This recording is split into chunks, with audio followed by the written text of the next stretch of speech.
Assalamualaikum students next class 9 से chapter number 8 से topic है 8.7 जो है वो हमारा टॉपिक है that is evaporation of liquids. Students recently हमने लास्ट अपना लेक्चर जो है उसमें स्टडी किया था वेपराइजेशन बेसिकली ये था कि विद इन बॉइलिंग पॉइंट के ऊपर जब आपका बॉइलिंग पॉइंट होता है किसी मटेरियल का तो उस पे बॉइलिंग पॉइंट पे लिक्विड का जो है वो कन्वर्ट होना उसका वेपर्स के अंदर that is called vaporisation. But on the other hand हमारे पास है इवैपोरेशन स्टूडेंट्स बेसिकली लिक्विड की कन्वर्जन है। इवैपोरेशन को जब आप डिफाइन करते हैं तो conversion of liquid into vapours कि आपका जो लिक्विड है उसका जो है वो वेपर्स में चेंज होना या गैस में जो है वो चेंज होना। बट जो आपके पास conversion of liquid into vapours at on temperatures. Evaporation में स्टूडेंट्स जो है वो स्पेसिफाई नहीं है कि बॉइलिंग पॉइंट के ऊपर ही जो है वो आपका लिक्विड वेपर्स में कन्वर्ट होगा। तो ये एक मेन जो है वो डिफरेंस आप याद रखें कि वेपराइजेशन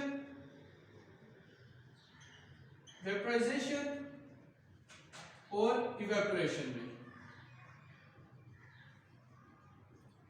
इन दोनों के अंदर जो मेन डिफरेंस है वो ये है कि वेपराइजेशन में जो है वो कन्वर्जन होती है at 100 degree Celsius for water के बॉइलिंग पॉइंट के ऊपर जो है वो आपकी जब आपके पास कोई लिक्विड है उसका बॉइलिंग पॉइंट राइज करते हैं आप टेंपरेचर को बॉइलिंग पॉइंट तक आता है देन आपका जो लिक्विड है वो क्या करता है वेपर्स में चेंज होता है। तो that is called the vaporisation.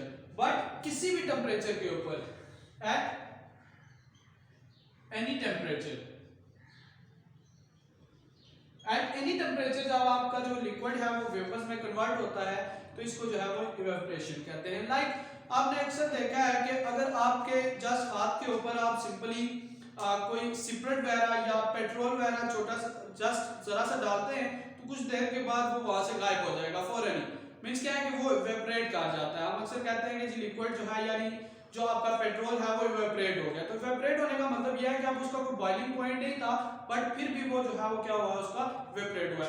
अक्सर हम लाइफ साइकिल अक्सर आप देखते हो कि वाटर साइकिल होता है। वाटर साइकिल बेसिकली क्या है कि आपके पास कोई भी सी और लैक है जहाँ पे के पानी मौजूद होता है, हीट पड़ती है तो हीट जो सरफेस के ऊपर का पानी होता है वो वेपर बन के ऊपर उठ आता है। अब देखें लैक वगैरह में या आपकी जो नदी वगैरह आपके घर के आसपास मॉर्निंग में अगर आप जाए वहां पे तो धुआं उठ रहा होता है।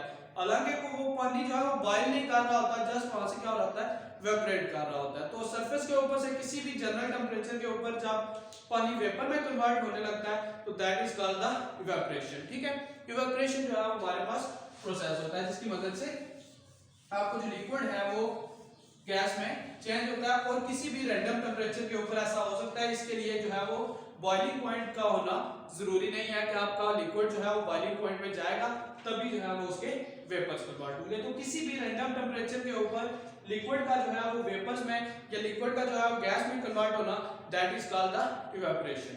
इवेपोरेशन से रिलेटेड हमने इवेपोरेशन ऑफ वाटर साइकिल जो है वो उसकी एक एग्जांपल के तौर पे आप ले सकते हैं। और इसके एग्जांपल्स अगर देखें तो एक वाटर साइकिल क्या होता है कि किसी भी समंदर की तह से या कहीं से पानी करता है ऊपर जाता है, बादल बनते हैं, बादलों से फिर जो है वो बारिश होती है, वही वापस पानी जमीन पे आता है, देन इवेपोरेट होता है और वो एक साइकिल जो है वो हमेशा कंटिन्यू रहता है। तो that is the example of evaporation. उसके बाद आपके पास सिपरेट जो होता है लाइक सिपरेट का किसी भी हैंड से या कहीं से भी सिपरेट का जो है वो एकदम से क्विकली जो है वो इवेपोरेट कर जाता है that is called the separate evaporation जो है वो भी और पास separate evaporation that is also an example. इसी तरह से पेट्रोल है वो कहीं से भी किसी जगह पे ऊपर ओपन में अगर पेट्रोल पड़ा हो तो कुछ देर के बाद वहां से खत्म हो जाता है। मींस क्या होता है कि वो इवेपोरेट कर देता है। तो ये चंद एक एग्जांपल्स हैं स्टूडेंट्स जो कि इवेपोरेशन के एग्जांपल्स हैं। स्टूडेंट्स कुछ फैक्टर्स होते हैं, कुछ चीजें होती हैं जो कि इवेपोरेशन के ऊपर डिपेंड करती हैं। लाइक तो अगर हम प्रॉपर्ली इसकी डेफिनेशन करना चाहें, evaporation is the change of state from liquid. अब डिफाइन अगर प्रॉपर करते हैं, इवेपोरेशन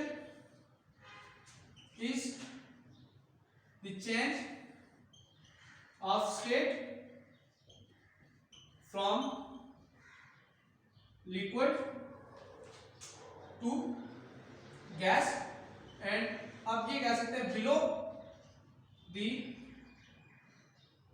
बॉइलिंग पॉइंट। अक्सर ये जो रैंडम टेम्परेचर, ये आल टेम्परेचर्स की बात करते हैं तो ये टेम्परेचर अक्सर क्या है, बिलो दी बॉइलिंग पॉइंट होता है। जब बॉइलिंग पॉइंट को एक्सेस कर लेता है तो फिर वो वेपराइजेशन, इवेपोरेशन जो है वो कन्वर्ट हो जाता है इसमें वेपराइजेशन में, ठीक है।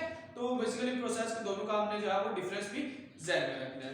देन स्टूडेंट्स, ये जो इवेपोरेशन है, इवेपोरेशन क्या जो है डिफरेंट कुछ फैक्टर्स के ऊपर जो है वो डिपेंड करती है, तो वो हम देखेंगे कौन से फैक्टर्स हैं जिनके ऊपर इवेपोरेशन जो है वो डिपेंड करता है, या इवेपोरेशन को हम जो है वो स्टडी करते हुए कौन से फैक्टर है जिनके ऊपर इसकी डिपेंडेंस है।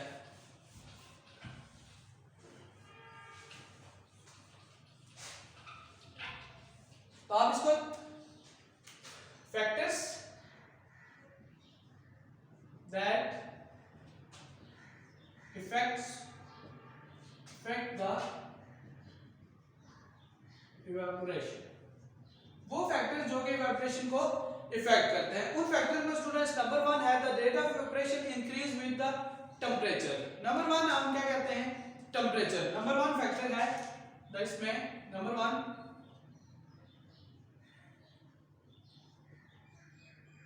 टेम्परेचर। रेट ऑफ इवेपोरेशन कोई चीज किस हद तक इवेपोरेट करेगी ये डिपेंड करता है टेम्परेचर के ऊपर। अगर तो टेम्परेचर ज्यादा होगा तो ज्यादा तेजी के साथ जो वो चीज इवेपोरेट करेगी, और अगर टेम्परेचर कम होगा तो इवेपोरेशन भी क्या होगी, कम होगी। मीन जो इवेपोरेशन होती है, इवेपोरेशन दैट इज डायरेक्टली आप कह सकते हैं कि रिलेट करती है किसके साथ, टेम्परेचर के साथ। अगर आप टेम्परेचर को इंक्रीज करते हैं इवेपोरेशन भी ज्यादा होगी, टेम्परेचर कम है तो इवेपोरेशन भी क्या होगी, उसके साथ कम होगी। नंबर 2 स्टूडेंट्स हमारे पास है दैट फैक्टर इज, आप कह सकते हैं nature of the material, like आप कह सकते हैं nature of the liquid.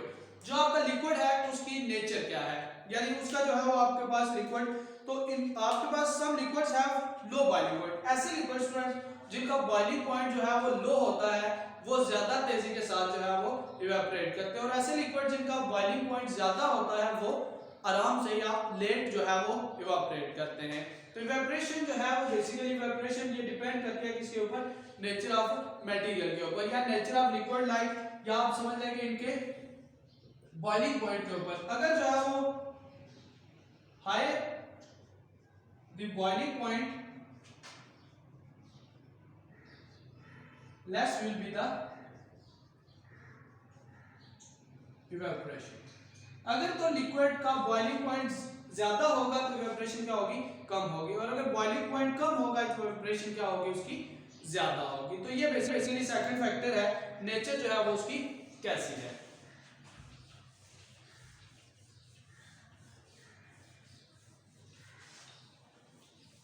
Nature के साथ स्टूडेंट तीसरा हमारे पास जो फैक्टर आता है जिसके ऊपर इवेपोरेशन डिपेंड करती है, दैट इज नंबर 3, वो आपके पास है area of surface.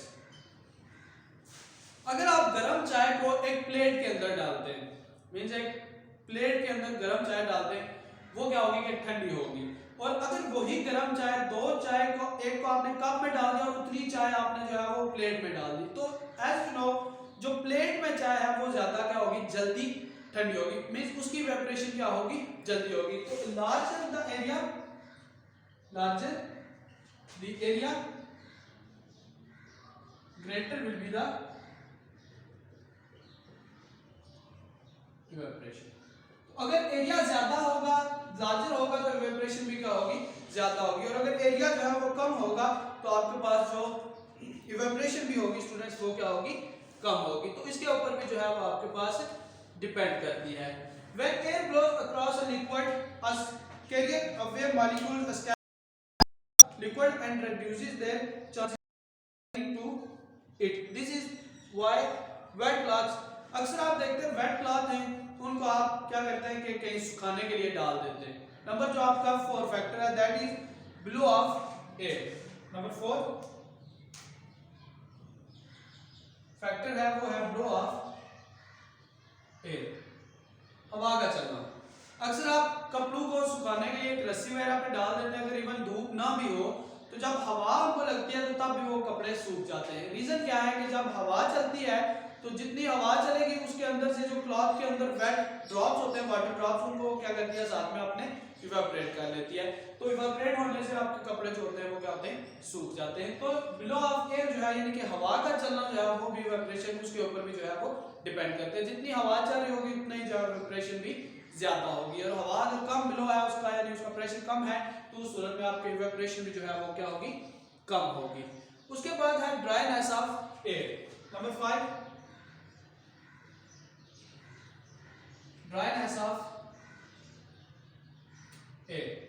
Dryness of air क्या है कि अगर आपकी हवा जो है वो गर्म, जिसको कि हम लू बोलते हैं, गर्म हवा अगर हो तो गर्म हवा है तो वो बेसिकली क्या करेगी कि आपकी जो ज्यादा पानी जो उसके अंदर से यानी कि आपके क्लॉथ्स वगैरह होंगे उनके अंदर से हवा पानी को ज्यादा से ज्यादा क्या करेगी, इवेपोरेट करेगी। एक तो हवा चल रही है, देन दूसरी बात यह है कि वो गर्म भी है, उसके पास कुछ एनर्जी भी है, टेंपरेचर भी है, तो उसकी वजह से इवेपोरेशन क्या होगी, उसकी इंक्रीज होगी। तो नंबर 5 फैक्टर है हमारा कि एयर की ड्राईनेस जो है, अगर ड्राईनेस ज्यादा होगी तो इवेपोरेशन भी क्या होगी, ज्यादा होगी। तो इस फैक्टर के ऊपर भी जो है हमारे पास इवेपोरेशन डिपेंड करती है। उसके बाद हमारे पास है air pressure. Reducing the pressure reducing the rate of evaporation. Number 6 है प्रेशर ऑफ एयर।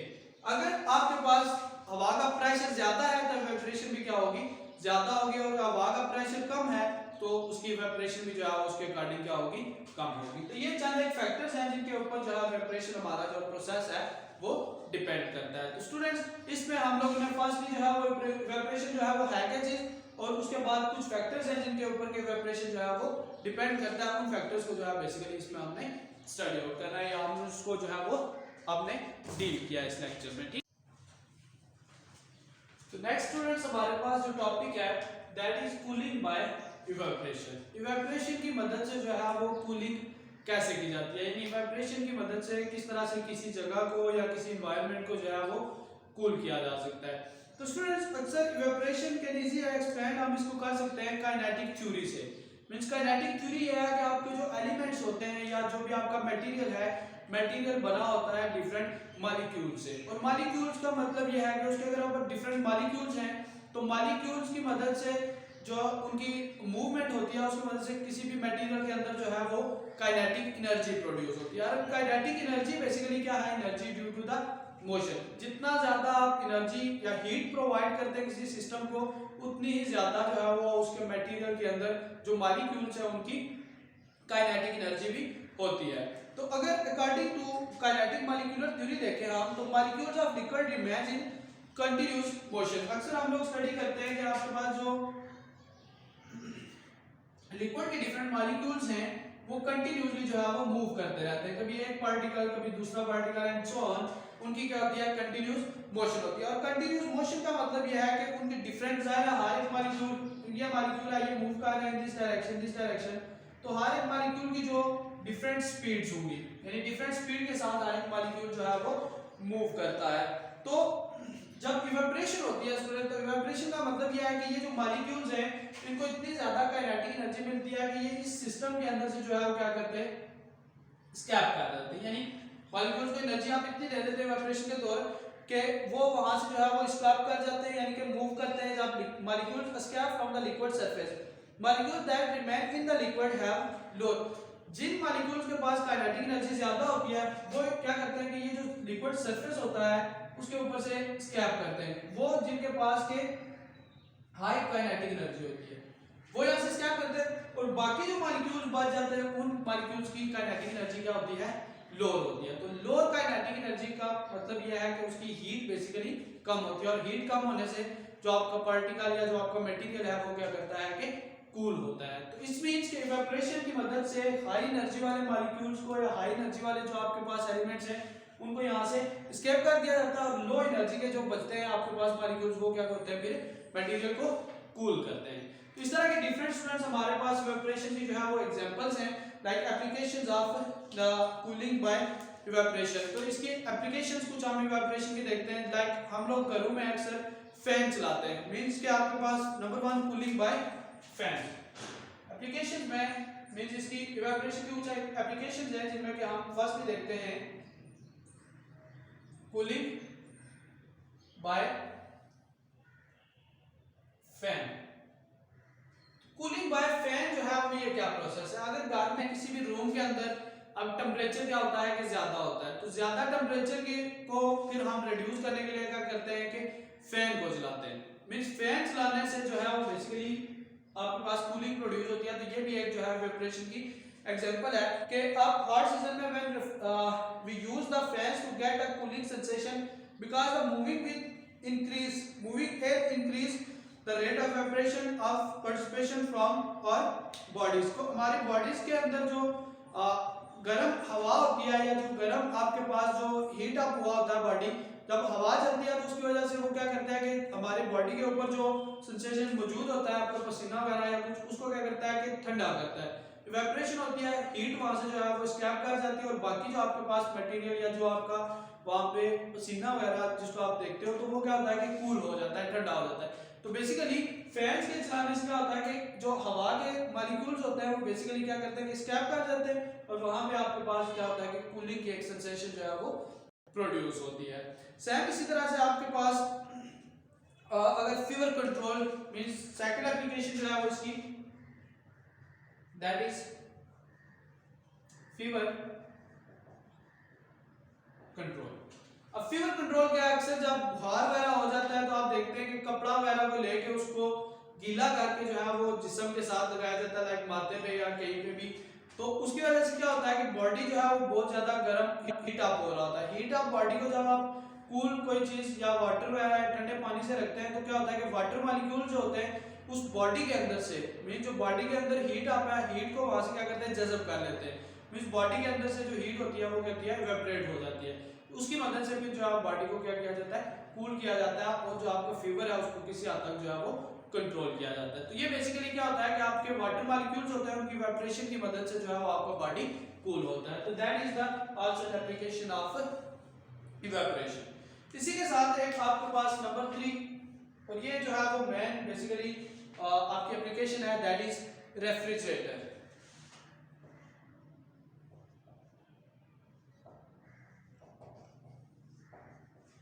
आपके पास जो है वो मेन एग्जांपल है रेफ्रिजरेटर।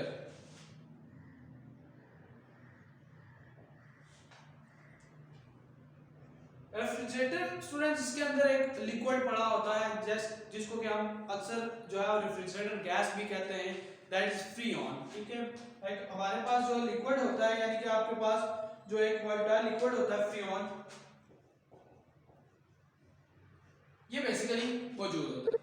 अब स्टूडेंट्स होता ही है कि डिफरेंट गैस आप देखेंगे रेफ्रिजरेटर को, तो देखें तो बैक साइड के ऊपर उसके ना एक जिगजैग पाइप से बने होते हैं और उन पाइप्स के अंदर जो है ये फ्रीऑन मौजूद होता है।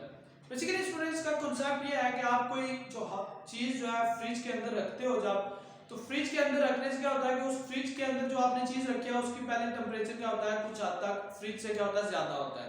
देन जो आप ये फ्री ऑन होता है, फ्री ऑन बेसिकली उस लिक्विड जो आपके मॉलिक्यूल्स अंदर आपने जो फूड वगैरह रखी है उन फूड के जो मॉलिक्यूल जो उनके पास जो हीट होती है उस हीट को फ्री ऑन क्या करता है वहां से जज़ब कर लेता है, हीट वहां से निकाल लेता है। हीट निकालने से क्या होता है, जब हीट निकलेगी तो टेम्परेचर क्या होगा किसी भी चीज का वो कम होगा और टेम्परेचर कम होने से वो चीज जो है वो कूल हो जाती है। तो बेसिकली फ्री ऑन की मदद से क्या किया जाता है कि आपके पास जो लिक्विड आपकी फूड जो है फूड के अंदर से हीट को इवेपोरेट कर लिया जाता है, उस इवेपोरेशन की मदद से जो है वो फिर इसके जो आपके पास चीज जो आपने फ्रिज के अंदर रखी होती है उस चीज को जो है वो कूल करते हैं।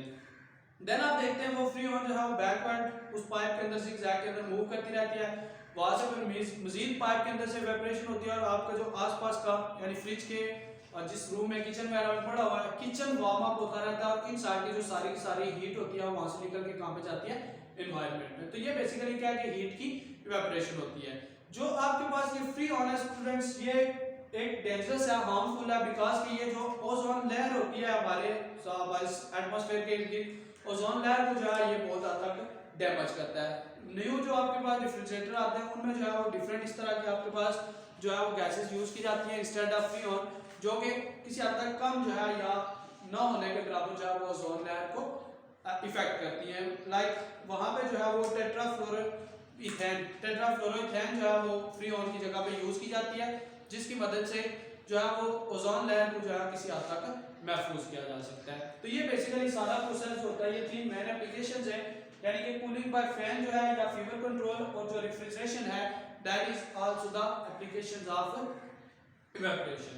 तो ये बेसिकली आज का हमारा टॉपिक था, जिसमें हमने इवेपोरेशन को पहले स्टडी किया कि इवेपोरेशन है क्या चीज, देन जो है हमने देखा कि इवेपोरेशन को जो है वो हम लोग किस तरह से इवेपोरेशन की मदद से डिफरेंट चीजों को कूल कर सकते हैं, एंड देन इसकी इवेपोरेशन की जो है हमारी डेली लाइफ में एग्जांपल क्या है। तो ये एग्जांपल्स थी जो हमने लास्ट पे जो है वो स्टडी की है। तो होप सो कि ये लेक्चर आपको जो है वो क्लियर होगा। अगर इससे रिलेटेड आपके पास स्टूडेंट्स कोई भी क्वेश्चन है तो वो आप जो है कमेंट सेक्शन में पूछ सकते हैं। इंशाल्लाह I will answer your questions. Thank you so much.